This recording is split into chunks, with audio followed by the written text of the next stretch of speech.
রাজনীতি নিয়ে অনেক আগে কথা বলা বন্ধ করে দিয়েছি।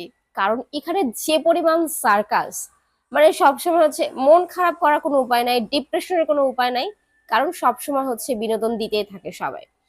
আজকে প্রধান নির্বাচন কমিশনার তিনি বলেছেন যে হাদির ঘটনাটা একটা বিচ্ছিন্ন ঘটনা, নির্বাচনের আগে এরকম হয়, এবং তিনি কয়েকজনের নামও মেনশন করেছেন যাদের সাথে এর আগে বাজে কিছু হয়েছে।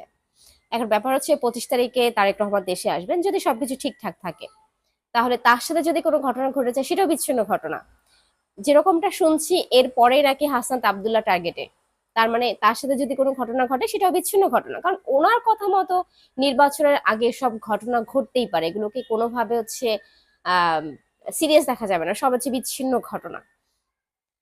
মানে যারা হচ্ছে সাধারণ মানুষ তারা দেশ ছেড়ে চলে যায়, কারণ যারা মাথা বা যারা হচ্ছে কর্তৃপক্ষ হিসেবে আমরা যাদেরকে ধরি, তারা হচ্ছে এই সমস্ত মানুষ যাদের মাথায় ঘিলু আছে কিনা সেটা নিয়েও আসলে মাঝে মাঝে সন্দেহ হতে হয়।